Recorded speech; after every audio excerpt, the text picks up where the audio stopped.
Apollo's sanctuary at Delphi is the stuff of legends. For over 1,000 years, the famous oracle foretold the futures and fortunes of the city-states and heroes of ancient Greece. This video explores whether the priestess was stoned on geological vapors. Warning for some mild references ahead to drugs and intoxicating substances. But the story here is a good one. I'm Flint Dibble, and this is one of my favorite stories from the field of ancient Greek archaeology. It's got a historical mystery, some cool-looking goats, a healthy dose of science, and a prediction for the future of archaeology. Set in a mountainous landscape with a view down to the Gulf of Corinth, the sanctuary of Apollo at Delphi is breathtakingly beautiful. Ancient myths describe it as the center of the world, the navel of the universe, the place where Zeus's two eagles met, each released at the opposite end of the earth. I simply cannot get this point across enough. I'm not usually a romantic person when it comes to archaeology. It's my job after all. But the feeling at this site is. It just is.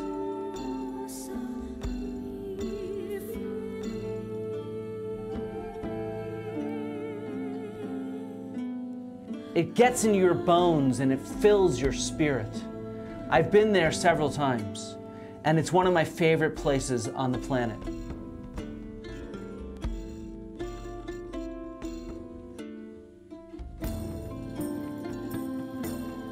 The architects who designed the sanctuary certainly knew how to play up this feeling. You enter at the bottom and wind your way up. Each terrace, lined with monumental treasuries, has a more epic view to what lay below. Near the top, the theater has the best seats in the house. To the ancient Greeks, the landscape around Delphi was very much the source of its oracular powers.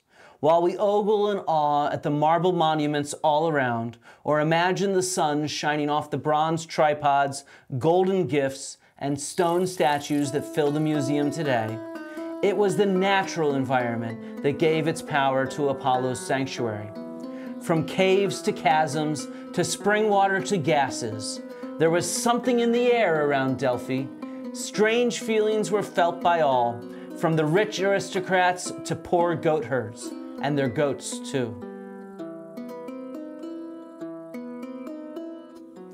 If you climb up beyond the sanctuary, you'll hit the fertile plateau, likely the ones used by those very goat herds.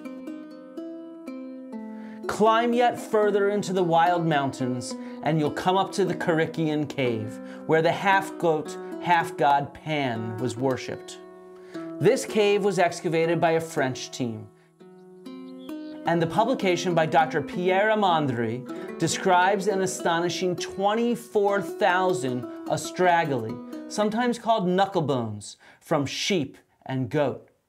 Yes, 24,000 of these is a lot of bones. And I've studied about 1 million bones from the ancient Greek world. I've seen nowhere near 24,000 of these astragali. Astragali were used for dice games and here for fortune telling. The oracular priestess, known as the Pythia, down in the sanctuary at Delphi, only gave prophecies 9 times per year, on the 7th day after each new moon in the spring, summer, and fall. If you couldn't get an audience with her, Pan's goat herd up in the Corycian Cave could tell your future for a roll of the sacred bones.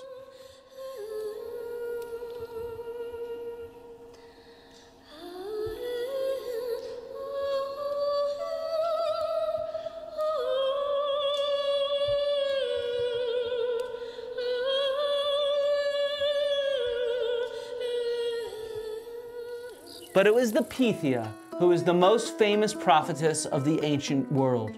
She's the one the Athenians consulted when the Persians invaded a second time. After the 300 Spartans were defeated at Thermopylae by Xerxes, the fate of the Athenian people rested on her prophecy. They asked her for the first time before the war began, and she responded, "Why sit you doomed ones? Fly to the world's end, leaving home and the heights of your city circles like a wheel." So much like Gandalf said to the Fellowship at Moria as he fell to his doom, "Fly, fools, fly!" So they asked her a second time, and she told them, Zeus the all-seeing grants to Athena's prayer that the wooden wall only shall not fall. After much debate, it was the politician Themistocles who decided that the navy and its wooden boats were those wooden walls that would protect the Athenian people, while the city behind its stone wall was left behind and burned by the Persian invaders. 50 years later, the Pythia, that priestess from Delphi, proclaimed Socrates to be the wisest of all living people. He at first refused it, denying it to be true, claiming himself not to be wise. But in the end, the philosopher eventually agreed, because he alone out of all people realized what he did not know. The story here matches so much of ancient Greek myth and history, mixing together Socrates' curmudgeonly character with the first of the Delphic maxims carved on the temple of Apollo: know yourself. In the end, wisdom can only come from acknowledging also our ignorance. The Pythia, that priestess at Delphi, was the one to prophesy that whoever rode Bucephalus would conquer the world. But it wasn't his owner, King Philip of Macedon, who could tame the horse, but rather his son, who discovered the horse was afraid of its shadow. Alexander the Great tamed the beast and rode him to the edges of the known world. Okay. I'm not taken away by any of this over-grandiose goat shit either. Come on. It's clear that many of these oracles recorded in ancient literature acted as narrative devices used to tell the stories that have become our histories. Although framed as riddles, the oracles were often transparent pieces of propaganda, with many probably created after the fact. In this way, these oracles fulfilled a triple role. They first promoted the clever hero, Themistocles or Socrates or Alexander the Great, who solved the riddle and saved the day. Second of all, they also highlighted this witty tale in which they're told, within which there's the oracle. And of course, right there is the witty teller of all these tales, Herodotus for most of them. And ultimately, it was all for the benefit of the oracle, the third most important benefit. The oracle itself therefore gained wealth which flowed in from worshippers, pilgrims, and wealthy benefactors who wanted to control the future. And the ancient Greek city-states knew this as well. They fought over control of the oracle. The Athenians, Spartans, Macedonians, and even the Romans all knew that whoever controlled that oracle and her prophecies could control history's onward march. Large monuments and rich votives were dedicated in Apollo's honor to curry favor with those who managed his sanctuary. After all, there was no greater prize than the future. But despite all these politics, none openly doubted the Pythia's ability to speak the future. The only questions for mortals was how to interpret her often cryptic riddles, told as poems. For over 1,000 years, powerful and poor alike sought out an audience. According to a myth recorded by the historian Diodorus Siculus, the shrine at Delphi was first found by a flock of goats who liked feeding around a natural chasm. The goat herd noticed his goats were uttering strange sounds and leaping around in extraordinary fashion. When he approached, he, quote, had the same experience as the goats and began to foretell future events. Goats. Look at those little critters. They're cute and crazy. Several ancient sources describe the prophetic nature of the waters, vapors, chasms, and caves associated with this oracle at Delphi. The geographer Strabo describes a cave and a breath from the earth that, quote, inspires a divine frenzy, and that over the mouth is placed a high tripod, mounting which the Pythian priestess, hello Mishka, look, mounting which the Pythian priestess, my cat right here, the Minotavros is the Pythian priestess of this household. The geographer Strabo describes a cave and a breath from the earth that inspires a divine frenzy, and that over the mouth is placed a high tripod, mounting which the Pythian priestess receives the breath and then utters oracles in both verse and prose. Our best source, though, is Plutarch, who besides being a prolific scholar was a priest at Delphi and knew the inner workings of the sanctuary. In an essay titled On the Failure of Oracles, he describes these vapors and breaths repeatedly as a cause of these prophetic powers. However, his essay was written because the effects of the oracles seemed to be disappearing. Plainly, the same sober opinion is to be held regarding the spirits that inspire prophecy. The power that they possess is not everlasting and ageless, but is subject to changes, for excessive rains most likely extinguish them, and they probably are dispersed by thunderbolts, and especially when the earth is shaken beneath by an earthquake and suffers subsidence and ruinous confusion in its depths, the exhalations shift their sight or find completely blind outlets. As in this place, they say that there are still traces of that great earthquake which overthrew the city. It all seems very strange, doesn't it? Prophetic vapors that disappeared? Well, this case rested cold until excavations at Delphi began in the 19th century, directed by French teams. The scholar A.P. Oppe wrote an article in 1904 disproving these traditional accounts of a chasm or vapors. He plausibly argues these are mythical exaggerations or poetic metaphors. It wouldn't be the first time that ancient authors used these rhetorical techniques. And to clinch the case, Oppe referenced the recently published archaeological reports from the site by his colleagues that make no mention of a subterranean chasm or a chamber for oracular procedures. Just as importantly, there was no geological basis for vapors at the site. In his reading of the local geology, it was, quote, extremely unlikely that the temple stood on a fault line. But remember, this is from 100 years ago. And if you read him closely, he actually doesn't cite any in-depth geological studies. He just implies it'd be a really large coincidence if there was a fault there. So with this peer-reviewed publication, the case was closed and scholarship on Delphi moved on. Geological vapors stayed as a possibility, but there were other more mundane explanations. Some suggested marijuana or another narcotic or hallucinogenic ingredient was the cause. Others suggested meditation or hypnosis or just a theater of spectacle put on by those who ran the sanctuary.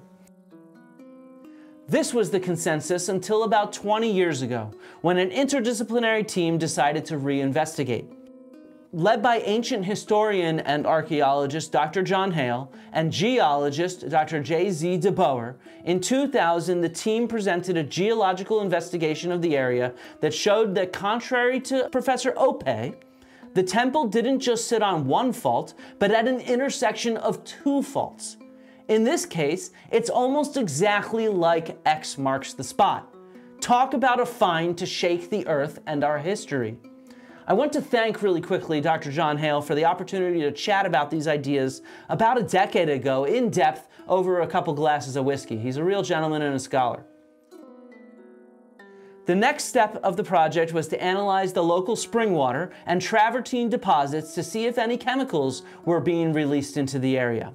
These tests showed the presence of methane, ethane, and ethylene. In 2002, with toxicologist Henry Spiller now on the team, they showed how the effects of inhaling these gases is similar to ancient descriptions of prophetic inspirations at Delphi. A fully multidisciplinary study with clear hypotheses and methods to test them while examining historical texts, archaeology, geology, chemistry, and toxicology. The archaeology of the future has arrived. And it's a blend of humanities and sciences, embracing the expertise of those from all relevant disciplines. The team's results demonstrates that earthquakes, which cause friction that lead to gases forming from rocks below, might have triggered periods when these gases were present in large quantities and others when they disappeared and were absent. This definitely matches that description we saw above from Plutarch, where he describes these gases and how they end up disappearing. The clearest description of the strength of these vapors in the ancient world comes from two different events where things went horribly wrong. In the first, told by the ancient author Lucan, the oracle was a disaster. The Roman governor Appius Claudius consulted the Pythia. It's not the famous Appius Claudius, by the way, who built the Appian Road going out of Rome, and I highly recommend everybody take a stroll along when they're there. But rather his descendant hundreds of years later during the civil war between Caesar and Pompey. When he showed up, he's this wealthy Roman dude, it wasn't the 7th day of the month when the oracle should have been in operation. And instead, this wealthy, arrogant Roman forced the priestess to go into the chamber and reveal prophecy. She went into a divine frenzy and her speech changed. However, it was not a success. Spiller and the others map out the description of these effects in detail and show how the results are similar to modern toxicology and psychological analysis of changes caused by inhaling ethylene. In a second vivid story told by Plutarch, our best eyewitness from Delphi, things go even more wrong. Again, the priestess should not have gone down, as the rituals showed it to be the wrong time. And again, she was forced into the chamber. There's a similar description of a frenzy, and she tragically ends up dying from this event. This kind of vivid story, told by a reliable source who lived and worked at the sanctuary, seems too clear to doubt the existence of Delphic vapors. We have on-site testimonials and a wide range of sources for different but similar stories that developed over several hundred years.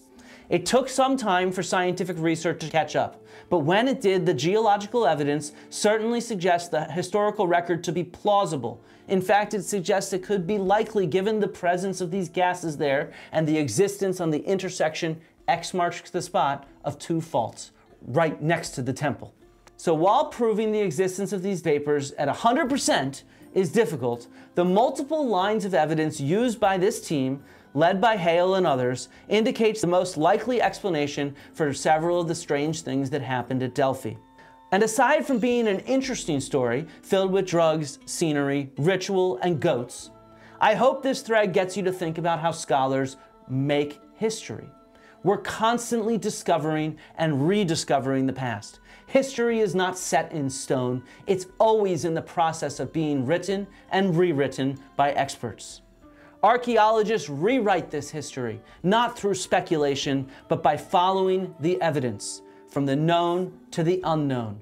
We build hypotheses, collaborate with scholars in other fields, and test these hypotheses with expertise and facts. We reject them if they don't fit the evidence, and accept those as consensus once they are supported only by multiple lines of evidence. My prophecy here is that archaeology will continue this same trend, discovering new sites, developing new methods, and answering both old and new questions again. We will continue to become more interdisciplinary, situating new evidence within the context provided from old sources. It's an exciting time to be an archaeologist. So make sure you're following real archaeology creators here on YouTube and elsewhere, and check us out at www.real-archaeology.com. Love and archaeology to all.